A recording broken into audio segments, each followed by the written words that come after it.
Hey guys, it's me again, and I wanted to share this Hansel and Gretel book with you. It's written by Cynthia Rylant. If you guys have ever read any of the Henry and Mudge books, she writes those, and she's a really talented author. So this is a version of Hansel and Gretel, and it is also a story that has been retold a lot. There's lots and lots of different versions of this one out there. Probably you're familiar with it, but if not, I'm going to go ahead and share it so that you will be familiar with it. So Hansel and Gretel, there's Kaden. She wanted to say hi. All right, I'm going to go ahead and get started. Hansel and Gretel.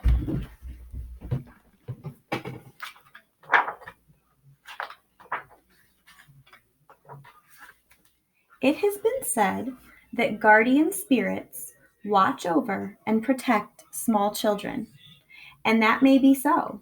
But there are also stories of children who find the courage to protect themselves.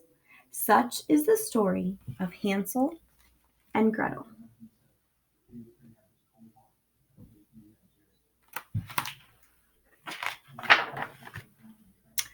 Inside a stone cottage in a green forest, a young brother and young sister, Hansel and Gretel, lived with their father and their stepmother. Their real mother had died. The family was very poor, for the father had been ill and unable to work for their bread. They were down to their last loaf. The new wife was very bitter about this. She had expected to be taken care of, and now here she was, nearly starving. She decided to blame the children. So there's their little cottage in the back, and there's Hansel and Gretel, and this is the stepmother.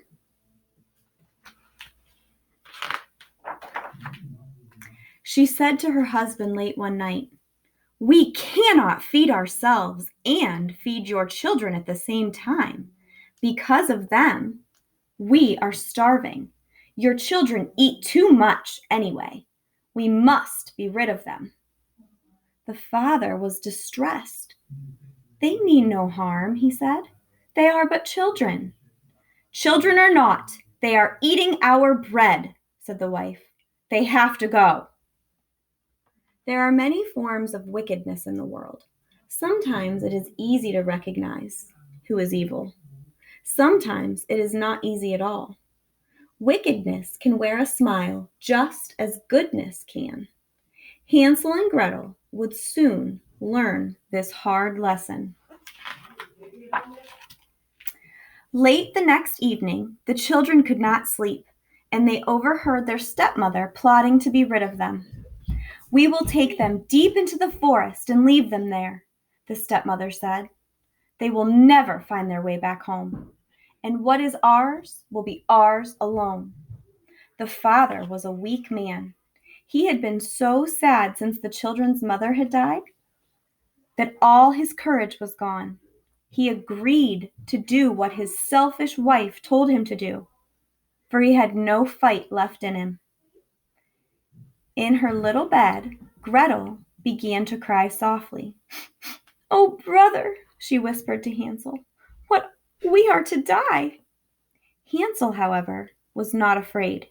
He possessed the courage his father lacked and would do what was necessary to protect his sister. "Don't worry, Gretel," whispered Hansel. "You will not die, trust me." When Gretel had finally cried herself to sleep and the house was still, Hansel crept outside under the light of a full moon. He filled his pockets with small white pebbles from a pathway near the door. The next day, the children's father and stepmother dressed the children for a walk. "We will go together into the forest and find some flowers," the stepmother said, with a smile. As they went farther and farther away from their cottage, every so often, Hansel bent down as though to look at a leaf. What he was really doing, however, was dropping small white pebbles. When finally they reached the deep part of the forest, the father and stepmother told the children to sit under a tree and to wait for them. "We will find good berries for you to eat," said the stepmother, with a smile. The children waited all night. By morning, they were still waiting.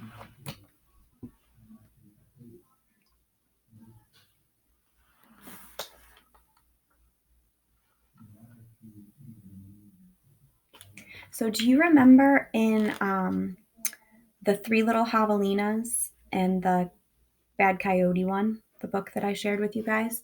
Remember how the coyote was trying to trick the javelinas into trusting him, and he pretended that he was old and weak, and he was using trickery? Well, the stepmother in this story is saying these things pleasantly and smiling at them, but she's actually trying to fool them because she doesn't want to go get berries for them. She doesn't want to take a nice walk to look for flowers. She wants to leave them out in the forest, which is pretty awful, right? So she's trying to trick them.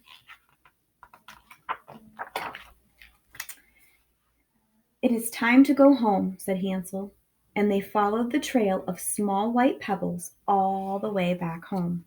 That was a clever thing for Hansel to do, wasn't it? To leave those little white pebbles so they could follow them back home. Smart. Their father was happy to see them. Their stepmother pretended to be. That night, the children again overheard their stepmother plotting to be rid of them. Do you guys know what plotting would mean? What's another word do you think you could use for plotting? Planning. Yep, they were planning. She was planning to get rid of them again. "Tomorrow we will take them so deep into the forest they will never come home again," she said. And again, Hansel waited until everyone was asleep so he might gather the small white pebbles that would lead them home. But this night, the door had been barred, and Hansel could not get out. So he carefully cut away a piece of the last loaf of bread and put it in his pocket. Do you have any idea why Hansel would be putting the bread in his pocket? Do you have an idea of what his plan might be?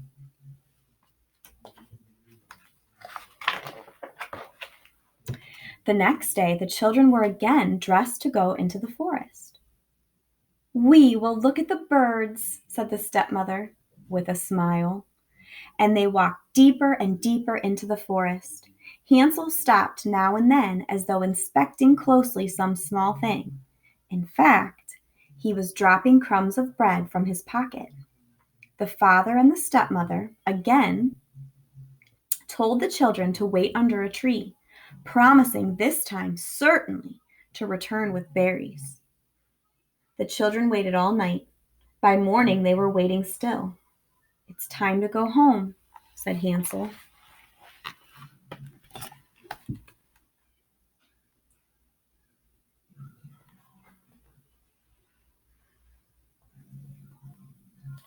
So Hansel and Gretel think that they're going to follow the trail of breadcrumbs back home. But a most terrible thing had happened. As the children slept, the little mice of the forest had eaten every crumb of bread that Hansel had dropped. The children were now completely alone, completely lost. Gretel began to cry softly. "We will be all right, Gretel," said Hansel. "Take courage." They began to walk, hoping to find help. After some time and suffering so with hunger, the children came upon a little white house in the forest, surrounded by beautiful flowers. It was so pretty. It looked good enough to eat.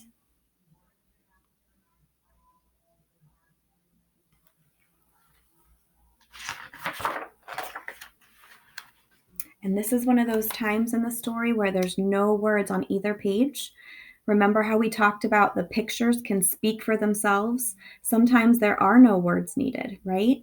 Look at this beautiful house that they've come upon.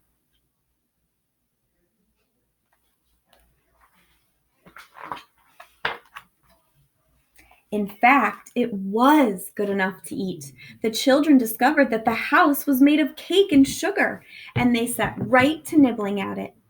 Hansel pulled off a bit of shutter and put it in his mouth, and Gretel tasted the window boxes. Suddenly, a voice called from within the house.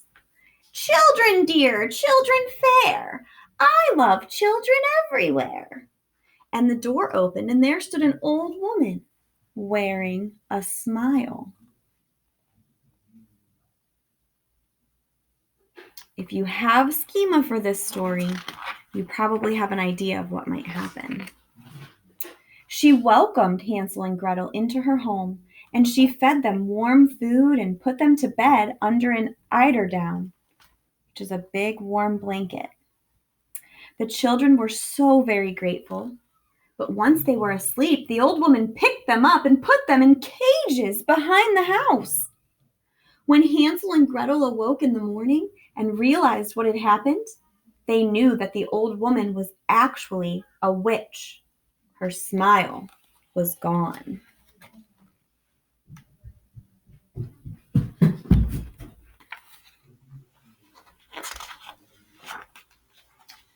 The witch liked to eat little children, but she liked them plump and juicy, and Hansel and Gretel were much too thin.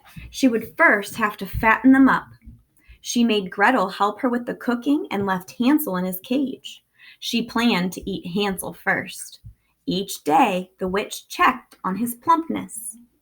Stick out your finger so I may see how fat you are, the witch told Hansel.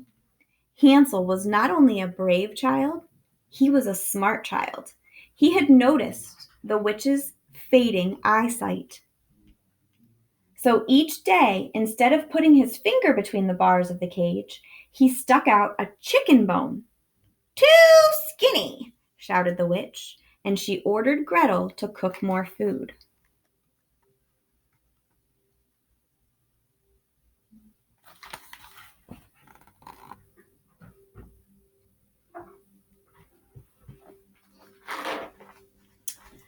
This went on for many days, and for many days the witch thought Hansel had not gotten any plumper. The witch finally exploded with impatience. I'll eat him anyway, she screamed at Gretel, and then I'll eat you. The witch ordered Gretel to build a fire in the great stone oven. Crying softly, Gretel did as she was told. But as she worked, she remembered what her brother Hansel had always told her. Take courage, Gretel. Gretel made the fire hot and roaring.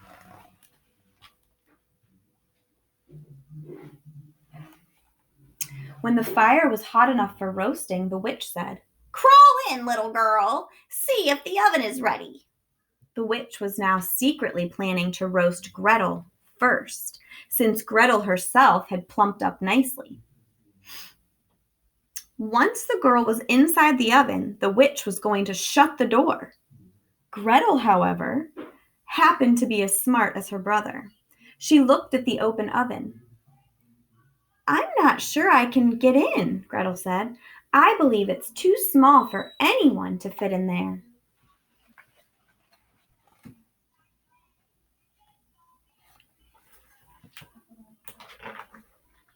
Silly goose, said the witch. It's big enough. Look, even I can fit. And the witch thrust her head inside the oven door. In that instant, Gretel, strong from all of her hard work, pushed with all of her might and pushed that witch right into the oven. The little girl slammed the iron door shut.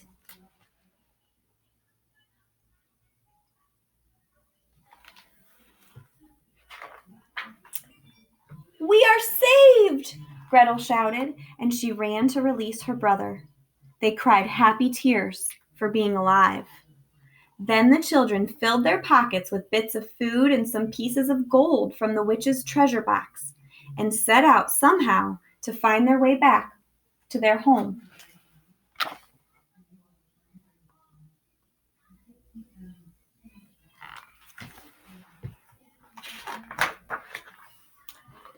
Perhaps this is when guardian spirits finally intervene.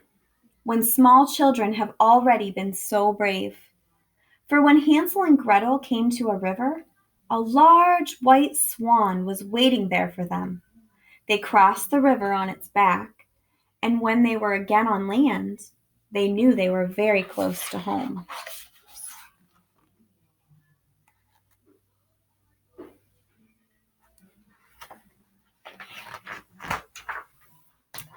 Running as fast as they could, they called out for their father, who had heard them and came running toward them. He picked them up in his arms and held them and cried 1,000 tears for their safe return. The children's stepmother had died from eating a poisonous mushroom, and finally released from her spell, their father, too, had nearly died from the shame of having abandoned his children. But now joy and forgiveness were everywhere. The family had enough pieces of gold to buy 500 loaves of bread. They would have enough food for the remainder of their days.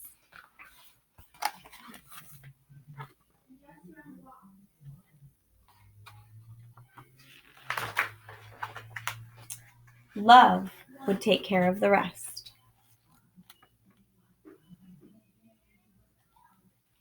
So I hope you enjoyed that version of Hansel and Gretel by Cynthia Rylant. I think it's a really good one. And hopefully you're familiar with this story. Maybe you even have your own version of it at your house that you could read with your family. Hope you enjoyed it, and I will see you guys soon. All right, bye.